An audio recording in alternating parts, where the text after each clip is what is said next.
अतुल जोशी साहब, महंगाई को लेकर गवर्नर साहब वैसे कॉन्फिडेंट है, लेकिन खाने पीने की चीजों की महंगाई अभी भी चिंता की बात है। इन्फ्लेशन को लेकर क्या संकेत मिल रहा है आपको?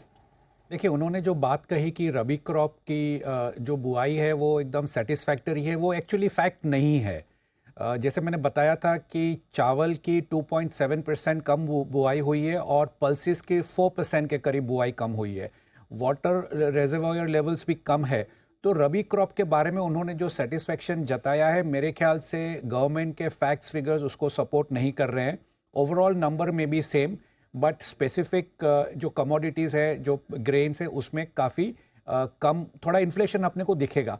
अब जैसे उन्होंने जो सिग्नल दिया है, मेरे ख्याल से वो बहुत ही इंपॉर्टेंट है। 5% Q1 के लिए दिया है, FY25 के लिए, और Q2 के लिए उन्होंने 4% दिया है, विच मीन्स के उन्होंने जो कहा कि हम 4% तक महंगाई टारगेट करेंगे, तो 4% वो Q2 में आ जाएगा। जिसके बाद जैसे बगा साहब ने कहा था कि अगस्त के करीब रेट कट होगा, तो ये एक इनडायरेक्ट सिग्नल उन्होंने दिया है। लेकिन उसको अगर हम फर्दर देखते हैं आगे Q3 और Q4 का डेटा इन्फ्लेशन का, तो वो फिर से उन्होंने बढ़ोतरी बताई है, 4.6 और 4.7।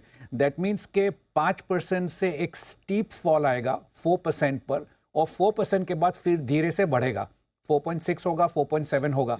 मेरे ख्याल से ये एक सिग्नल है कि जो रेट कट भी होंगे वो इन बिटवीन दो पॉलिसी के बीच काफ़ी समय गाला रहेगा।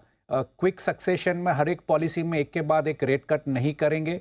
और मेरा जब तक मानना है कि इनका जो फंडामेंटल अजम्पशन है कि मॉनसून नॉर्मल रहेगा, तो मेरे ख्याल से आगे चल के जैसे ही हम Q2 में प्रवेश करते हैं, थोड़ा सा इन्फ्लेशन का उनका टारगेट वो बढ़ाएंगे, क्योंकि मेरा मानना ये है कि जो कंफर्ट फूड इन्फ्लेशन में गवर्नर साहब को दिखाई दे रही है, वो मेरे हिसाब से थोड़ा ऑप्टिमिस्टिक साइड ज़्यादा है। फूड इन्फ्लेशन अभी भी थोड़ा तेज़ रहेगा, ग्लोबल ट्रेंड्स भी यही बता रहे हैं। तो मैं थोड़ा सा ये कहूँगा कि रेट कट होगा ज़रूर अगस्त के करीब, लेकिन उसके बाद में काफ़ी समय तक हमको राह देखनी पड़ेगी सेकंड कट के लिए। सर, क्या उम्मीद रखी जाए? अब जून में भी हमारे यहाँ ब्याज दरें नहीं घटेगी क्या? दिसंबर तक जाएगा मामला? नहीं, मेरे ख्याल से एक आधा बार तो रेट कट कर ही लेंगे, क्योंकि देखिए दो चीज़ें हैं। अगर हम अपनी फिस्कल डेफिसिट को देखें, हमारी जो गवर्नमेंट का बोरोइंग प्रोग्राम्स देखें, तो गवर्नमेंट ने अपना borrowing programme by and large same level पे रखा है अगले साल के लिए जो ये साल का है।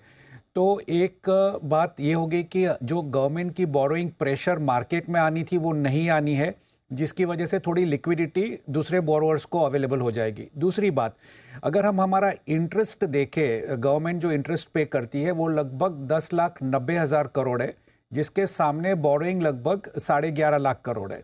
मोटा मोटी 91% आपका जो बोरोइंग है वो इंटरेस्ट देने में जा रहा है।